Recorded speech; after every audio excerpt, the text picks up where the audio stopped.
everyone, welcome back to my channel. So today we are going to go through my product Empties, which I've never done one of these videos before because I don't know, I just never have. I do enjoy watching those types of videos on YouTube, so I figured I would create one of my own. I've been collecting my garbage now for a couple of months, I think, and slowly but surely been adding stuff. My bag is kind of full, so I think it's about time that I walk you through it and tell you what I would repurchase and what I wouldn't repurchase, and talk about some of the products that I have used up. So anyway, let's go ahead and get started. So let's talk about makeup wipes. Those of us that do beauty videos or that wear makeup a lot, we live and die by these. So yeah, this is the brand that I generally like to buy. I get the Neutrogena makeup remover, cleansing towelettes, and the regular. I don't do the sensitive skin or anything like that. These seem to work fine for me. I use them when I am doing swatches. I use them when I am taking my makeup off at night.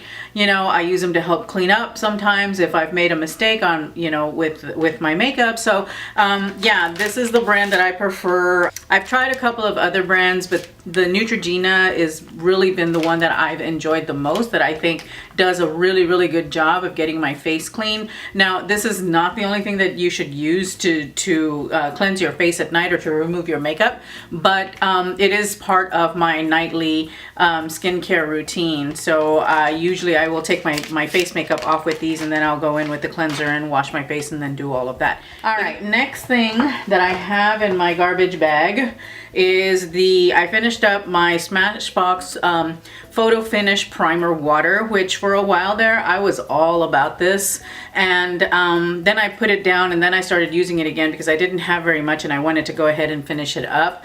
And I do like it. It's really good. I don't ever use it to kind of set the powders on my face. I really enjoy the MAC Fix Plus for that, but I do like to use this before I put my makeup on. I would spray this on my face, especially during the summer, because it kind of helps to cool things down before I start applying my makeup. Would I repurchase? Yes, I think I would. I don't think I would purchase one this big. If they have like a small travel size, I think I would rather get that one. But yeah, I do like this product, and I definitely recommend it if you want to use it to help kind of prep your skin for makeup.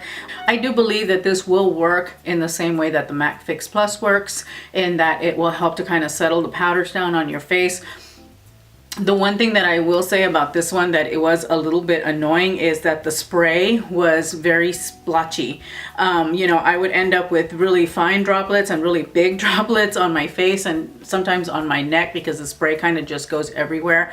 So that is the one thing that I didn't really like about this particular product. But the primer water itself, you know, it's just a fancy water and it does what it's supposed to. So just know if you buy this that you may have some issues with the actual spray being kind of, you know, like I said, kind of splotchy. All right, the next item in my garbage bag is my Philosophy Melon Daiquiri body soap.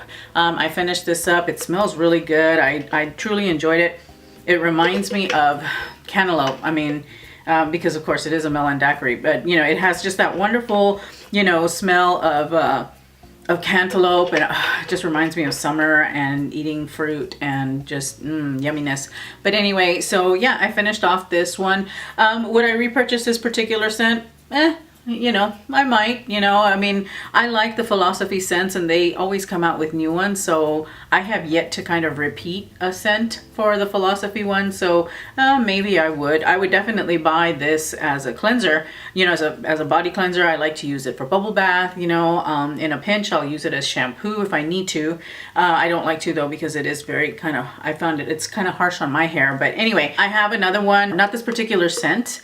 I think I've got Iced Orchid from Christmas or whatever. I always get them as Christmas gifts, and yeah, so I use them throughout the year. I like this stuff. It's good for body cleanser.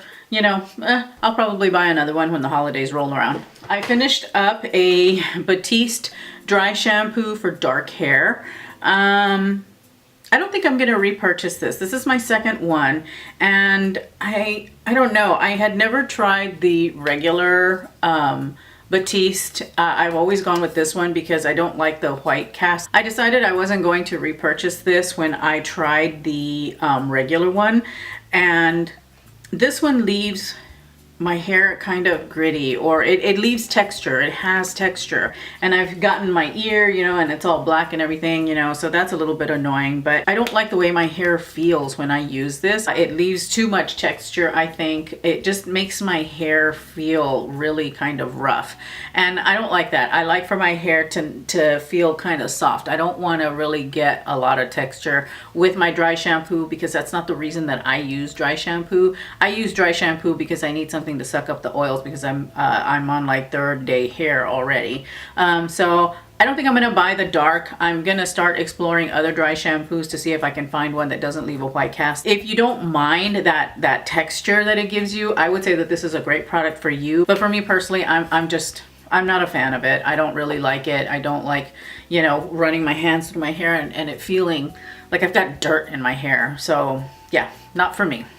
I finished 2 of the Healthy Sexy Hair Soy Tri-Wheat Leave-In Conditioners. Well, one regular size and 1 travel size. I really like this stuff. This stuff is really nice as a spray conditioner. It's a very lightweight conditioner. When I was doing the balayage on my hair, my hair was so coarse and rough and dry from the processing that this was actually a really nice thing to have in my hair care routine, because it would kind of help to detangle my hair when I got out of the shower. And then I would add other products, you know, to my hair. But this was really, really nice. I enjoyed it a lot, and I do think that I will repurchase it again. I like it. I didn't use it today because I just recently ran out, and my hair is feeling pretty good, so I may not need this other layer of conditioner, but I may still get one just to have it in case my hair is having a dry day, and I can use it to kind of help calm things down. So yes, I would repurchase the Healthy Sexy Hair Soy Tri-Wheat Leave-In Conditioner. So I finished up a travel size of the Glam Glow Super Cleanse Daily Clearing Cleanser, and I really liked this facial cleanser. And here's what it looks like. It's just a travel size. I have another one that I'm working through right now, and it was expensive, and so that's the only reason I have not repurchased another one of these. But I am almost out of that other one, so I will be making a stop at Sephora and picking up a full size of one of these. I really like this facial cleanser. I think it does a really great job of cleaning my skin in the mornings, and I can use it at night too, but usually I use something else at night. But I really enjoy the way it feels. It's the dark, you know, it's that dark grayish black one. What I really like about it, outside of the fact that it does a very good job of cleansing my skin, is it has kind of like a minty smell to it, which in the morning when I'm tired, it's really nice to have that cool, minty kind of sensation going on my skin. It helps to wake me up. I mean, it helps me to feel awake and refreshed. So I really enjoyed this particular product, and I am going to continue to use it. I mean, I am going to repurchase a full size once I'm done with the cleanser that I am currently using. So that is definitely going to be another repurchase for me. The next thing that I wanted to talk about was this serum that I purchased from Orogold. Those folks are interesting. I happened to be walking by their little store at the mall, and they grabbed me, they sucked me in, they wouldn't let me go, and I ended up buying a lot of product from them that was very expensive, that I was freaking out a little bit about afterward. And I bought this serum as part of all of what I got that day. It is the Orogold 24 Karat Vitamin C Booster Facial Serum, and it was good. Not gonna lie, I really did enjoy it. I liked the way it felt on my skin. It felt kind of like almost like an oil, but like a dry oil. I do think that there are better, more beneficial serums than this one. This one really, I didn't see any changes to the texture of my skin. I didn't see any like significant improvements. It just my skin looked okay. You know, my skin looked good, but there was nothing really amazing about it that warranted the $175 price tag on this. Yes, I know it's expensive. Like I said, I got sucked into their shops, and their face-to-face sales tactics are interesting, to say the least. They're super aggressive, and they won't let you leave the store unless you've bought something. I mean, it was interesting. And I would not recommend buying Oral Gold products in the actual store unless you have a few $100s that you want to drop on some skincare. That is okay. If you're interested in getting anything from Oral Gold, I would strongly recommend that you buy it off of their website, because the face-to-face sales are just too aggressive for me. I don't like how pushy they were when I was in their boutique. They were just really super aggressive and just not for me. So I have vowed never to step foot in another Oral Gold store. If I want to repurchase any of their products, I'll order them online. I'm not going to go back into the store. I don't suggest that you do the same, because they are very pushy and very persuasive. $175 for a face serum, that was just okay. But that's what I do here. I mean, I did buy it for the purposes of the blog. I wanted to try it out, and if I really enjoyed it, I was going to talk about it. You haven't heard me talk about it, and that's because I enjoyed it, but I didn't really enjoy it. I didn't think that it was worth the price tag on this, and I'm guessing, I think it was $175. I will have it linked down below, this serum, and I'll have the price listed as well. This was super expensive, and I feel bad for having bought it. It did okay. It really was not worth the price tag, but I'm glad that I did try it so that I could let you guys know that you could get a better serum from Dior or from Shiseido or anybody out there for less expensive than this one, and that actually has like some really significant benefits to your skin. Not gonna repurchase, by the way. What I will repurchase though, and I need to, is my Estee Lauder Advanced Night Repair Serum. I love this serum. This really does a lot for your skin at night. I mean, I use this and, you know, I put it on my skin and I wake up the next morning and my skin feels so nice. It feels like baby soft. It's all nice and plump and looking really super happy. Even if I don't get enough sleep, this is really good stuff. Now, the way I justified buying and using this stuff. Okay, so I'm gonna date myself here. I'm gonna age myself a lot. I was in college when this product first hit the market, probably over 20 years ago. And I tried it then, you know, I mean, I went to the sales floor and the lady, you know, puts them on my hand and I noticed it made my skin feel really soft, but I was a student. I didn't have a lot of money, so I didn't buy it because it's pretty expensive for the size bottle. I think I must have paid $90 maybe for this one. And this is not the biggest bottle, I don't think. Anyway, so fast forward 20 years later, now my skin is older, and I decided to start trying it because I was looking at all of the reviews on the Nordstrom website for this particular product, and all of the reviews were really good, and I mean, they were going back months. The Advanced Night Repair has always had a good reputation. I mean, you know, the reviews since it launched back 20 some odd years ago were always really good. You know, for a product that has such good reviews for such a long time, and people really do say that this stuff is great for your skin. And I tried it and I totally agree with them.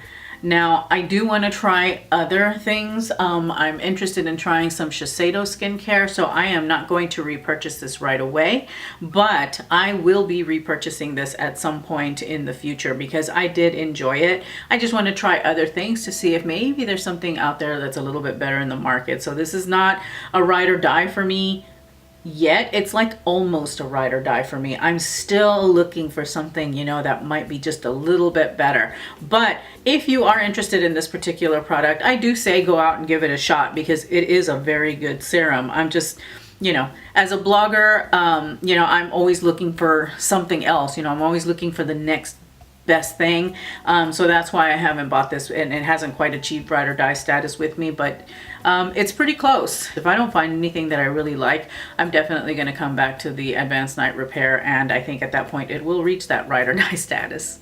I finished up a Benefit Roller Lash sample. Not a fan of this mascara. I wanted to give it a try because it reminded me a lot of the Maybelline Lash Sensational, because the brush is very, very similar. And I thought maybe I could get the same effect with the Maybelline Lash Sensational, and I can actually. You know, you just have to kind of turn the brush as you're flicking it through your lashes. That's what the roller lash is supposed to do. Your roller lash is like $20 maybe, and the Maybelline Lash Sensational is like $7 or $6. I'm like, you know, I'm not a fan of this. Thankfully, it didn't make my lashes crunchy, which I really hate, and that's why I don't use They're Real, because that makes my lashes crunchy, and I don't like that. I think that the Maybelline Lash Sensational is better, so I would personally not repurchase or not buy this particular mascara. I think that there's better out there at the drugstore. I really like my Maybelline Lash Sensational a whole lot better. I have two brow products that I actually made it through. I have the L'Oreal Brow Styler Definer in Brunette, which this is a Holy Grail ride or die, and I'm sad because I didn't include this in my ride or die tag. I think I might have missed this category by accident, but this particular brow pencil I really enjoy, and I have repurchased. It's just got, it has a fine tip but not too fine a tip, and it also has a spoolie, which is very, very helpful. You know, you always want to have a spoolie with your with your brow products. I mean, you really need to have one. I think it's better because, like with this other one that I used up, which is the Sephora collection retractable brow pencil, and it is waterproof, and I purchased this in the color soft charcoal. Well, you know, it's also got a fine tip, which is great. The only thing is that it does not have a spoolie. It has this weird little comb thing on the end. I don't know if you can see. I don't think my camera's gonna focus on it. It has this weird little comb thing, you know, on the end, and this didn't work for shit. I'm gonna be honest. I really didn't like having that. You know, it was useless to me. It just didn't make any sense. So I never used it. And the reason that I will not repurchase this particular brow pencil is because I would have to have a spoolie. And so, you know, it's like you're in the morning, you're getting ready and you're trying to hurry and everything, and then you have to put it down, pick up your spoolie through your lashes. And while it may seem trivial, you know, that extra little step, it's not. It really, you know, it's like, it's disruptive to have to stop and put your pencil down so that you can, you know, use the spoolie. Whereas with the L'Oreal Brow Stylist Definer, the NYX, the Anastasia, the Benefit, all brow products that carry a spoolie, this is so much easier. It's so much more comfortable to use. I mean, yeah, you just flip it over and you start spooling through your brows. So yeah. This particular product is my favorite. I have repurchased. That is actually what I have in my eyebrows today. The Sephora brand, unless they start putting a spoolie on it, I'm not gonna buy it. I did like the pencil itself. I prefer a stiffer, waxier brow pencil formula. I don't like for my brow pencils to be too soft. I think you lose a little bit of control when they're too soft. It was a nice like dark brown black, but I have to have a spoolie. I want to have a spoolie on my brow pencil. This one I will not repurchase. The L'Oreal Brow Stylist I have repurchased, and I will continue to repurchase because I really, really enjoy that particular product. I think that does it. I can finally get rid of this stuff that I've been collecting to show you guys. Thank you very much for watching. Please follow me on my social media. I am on Instagram, Twitter, Facebook, and I try to be on Snapchat. I don't do so great, but follow me on all of my social media platforms. If you found this video helpful and enjoyable, please give me a thumbs up. It helps me out a whole bunch. If you are subscribed, thank you so much for returning and watching. I appreciate you coming back. If you are new, please subscribe so that way you'll know when I have put new video up. Thank you so much for watching. I really appreciate it. You guys have a wonderful day. Thanks. Bye.